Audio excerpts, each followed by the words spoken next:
হরে কৃষ্ণ। নমস্কার বন্ধুরা, সত্য কাহিনীর ইউটিউব চ্যানেলের আরেকটি ভিডিওতে আপনাদের স্বাগত জানাই। বন্ধুরা, কন্যা সন্তান, পুত্র সহ জামাই এবং তাদের সন্তান সন্ততির মঙ্গল কামনার উদ্দেশ্যে আর দুই পরিবারের মধ্যে সুসম্পর্ক বজায় রাখার জন্য আমরা প্রত্যেক বছর যে অনুষ্ঠানটি আনন্দের সঙ্গে পালন করে থাকি এবং মা ষষ্ঠীর কাছে যার জন্য প্রার্থনা করে থাকি, তাই হলো জামাই ষষ্ঠী। বন্ধুরা, আজকের এই ভিডিওটি খুবই ইন্টারেস্টিং হতে চলেছে, তাই সম্পূর্ণ দেখার জন্য অনুরোধ রইল। আর যারা চ্যানেলে নতুন হয়ে আছেন তারা অবশ্যই চ্যানেলটিকে সাবস্ক্রাইব করে রাখবেন, যাতে আরও ভালো ভালো ভিডিও আপনাদের তৎক্ষণাৎ পৌঁছাতে পারে। তো চলো শুরু করা যাক।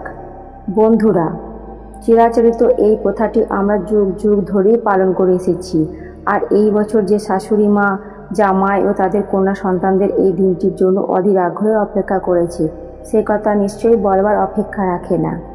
বন্ধুরা, আজ এই ভিডিওর মাধ্যমে আমি আলোচনা করব যে এই বছর অর্থাৎ 2025 সালে 1432 বঙ্গাব্দে এই বছর জামাই ষষ্ঠী কবে পড়েছে, জামাই বরণের শুভ সময় তথা অমৃতকাল কখন পড়েছে এবং কিভাবে জামাই ষষ্ঠী পালন করতে হয় যাতে দুই পরিবারের মধ্যে সুসম্পর্ক সর্বদা বজায় থাকে এবং সন্তান সন্ততির সার্বিক কল্যাণ হয়। এই সমস্ত কিছু বিষয় নিয়ে এই ভিডিওর মাধ্যমে আপনাদেরকে তুলে ধরব।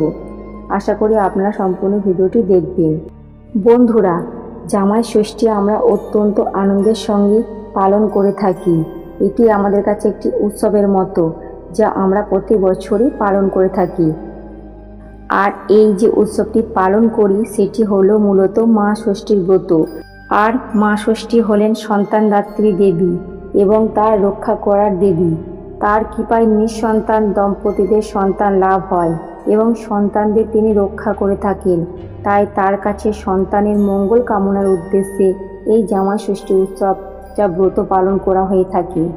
বন্ধুরা, প্রত্যেক মাতা পিতাই চান তার সন্তান যেন ভালো থাকে, আর সেই উদ্দেশ্যকে কেন্দ্র করি এই জামাই ষষ্ঠীর দিন প্রচলিত বিশ্বাস অনুযায়ী এমন কিছু নিয়ম রয়েছে যা পালন করতে পারলে মেয়ে এবং জামাই দুজনের জীবন খুব সুখের হয়। বন্ধুরা, জামাই ষষ্ঠীর এই নিয়মগুলি বলার পূর্বে প্রথমে আপনাদের জানিয়ে রাখি এই বছর জামাই ষষ্ঠী কখন পড়েছে এবং কবে পড়েছে। 2025 সালে 1432 বঙ্গাব্দে এই বছর জামাই ষষ্ঠী পড়েছে 17 জ্যৈষ্ঠ 1 জুন রবিবার দিন। জামাই ষষ্ঠী শুরু হচ্ছে আগের দিন শনিবার রাত্রি 12:35 থেকে এবং এই জামাই ষষ্ঠীর তিথি থাকছে পরের দিন 17 জ্যৈষ্ঠ 1 জুন রবিবার রাত্রি 12:09 পর্যন্ত।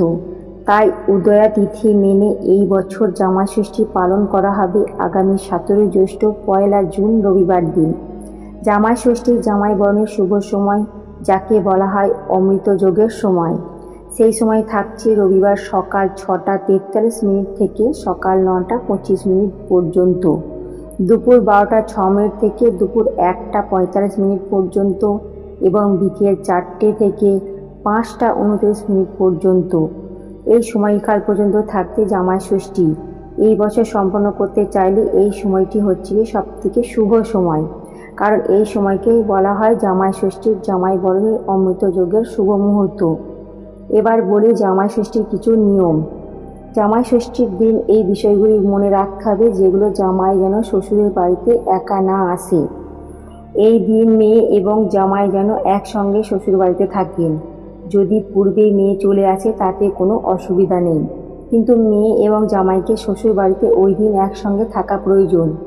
দ্বিতীয় যে বিষয়টি কথা বলবো সেটি হলো জামাই ষষ্ঠীর আগের দিন ঘরের ঈশান কোণে একটি তামার ঘটিতে জল একটি দিয়ে তুলসী পাতা অতি অবশ্যই রাখুন, কারণ পরের দিন অর্থাৎ জামাই ষষ্ঠীর দিন যখন বাড়িতে জামাই আসবে তখন ঈশান কোণে রাখা ওই জল মেয়ে জামাইয়ের উপর ছিটিয়ে দিন। এই প্রক্রিয়াটি গঙ্গা জল দিয়ে করলে খুবই শুভ ফল পাওয়া যায়। যদি আপনি আগের দিন রাখতে ভুলে যান বা না করতে পারেন তাহলে কোনো কারণে জামাই ষষ্ঠীর দিন এই ঘটিতে কিছুক্ষণ ঈশান কোণে জল রেখে এই প্রক্রিয়াটি করতে পারেন। জামাই ষষ্ঠীর দিন প্রথমেই যে বিষয়টি করতে হবে সেটি হলো স্নান পূর্ব সেরে নেওয়া। স্নানের পর এই জামাই ষষ্ঠীর প্রক্রিয়াটি প্রয়োজনীয় উপকরণ সংগ্রহ করে নেওয়া প্রয়োজন। প্রথমে একটি ঘটিতে জল ভরে নেবেন এবং গঙ্গা জল হলে খুব ভালো হয়। ঘটের উপরে স্থাপন করবেন একটি আম্রপল্লব দিয়ে। এরই সঙ্গে সংগ্রহ করতে হবে একটি তালপাতার পাখা অথবা যে কোনো একটি হাত পাখা, সামান্য ধান, দুর্ব এবং কিছু ফুল।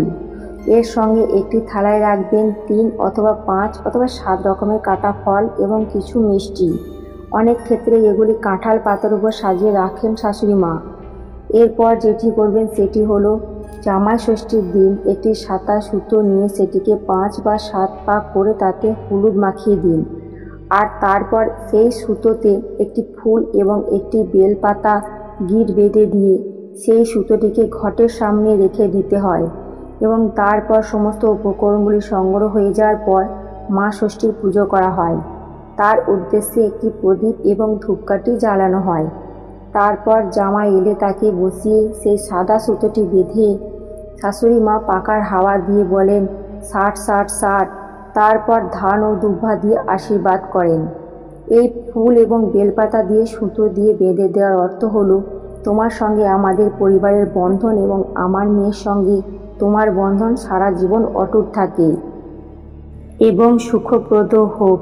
আর এই পাখা দিয়ে হাওয়া করার অর্থ হলো তোমার সমস্ত আপদ বিপদ দূরে যাক, শান্ত থাকুক পরিবেশ। আর এই 3 বার 60 60 বলার অর্থ হলো দীর্ঘায়ু কামনা করা এবং ধান ও দুর্বা দিয়ে আশীর্বাদ করার অর্থ হলো সমৃদ্ধি, চির ও সবুজ ও চির সতেজ থাকার প্রতীক। ধান এবং দুর্বা দিয়ে আশীর্বাদ করা হলো শাশুড়ি মায়ের চরণে সিঁদুর দিয়ে জামাই এবং মেয়েকে তিলক লাগান। এরপর জামাইকে ফলাহার এবং মিষ্টিমুখ করাতে হয়। তারপর একটি কাঁচের গ্লাসে জল দিয়ে জামাইকে ফল পান করাতে হয়। তারপর জামাইকে একটি উপহার প্রদান করতে হয়। যদি জামাইকে হলুদ রঙের কোনো জিনিস একটি উপহার করেন সেই দিন, তাহলে অত্যন্ত শুভ হিসেবে গণ্য করা হয়। এরপর জামাই শ্বশুর শাশুড়িকে প্রণাম করেন এবং সমস্ত কিছুর জামাইয়ের মঙ্গলের জন্য যেমন শুভকামনা, তেমনি মেয়ের সুখে শান্তিতে থাকার জন্য মঙ্গল চিন্তা এবং সুন্দর সাংসারিক জীবনযাপনের জন্য মা ষষ্ঠীর কাছে প্রার্থনা। আশা করি এই ভিডিওটি আপনাদের খুব ভালো লেগেছে। যদি ভিডিওটি ভালো লেগে থাকে তাহলে একটি লাইক করবেন এবং শেয়ার করবেন। আশা করি জামাই ষষ্ঠীর এই দিন আপনাদের খুব ভালো কাটুক। ভগবানের কাছে এই আবেদন করি। ভালো থাকবেন, সুস্থ থাকবেন। রাধে রাধে।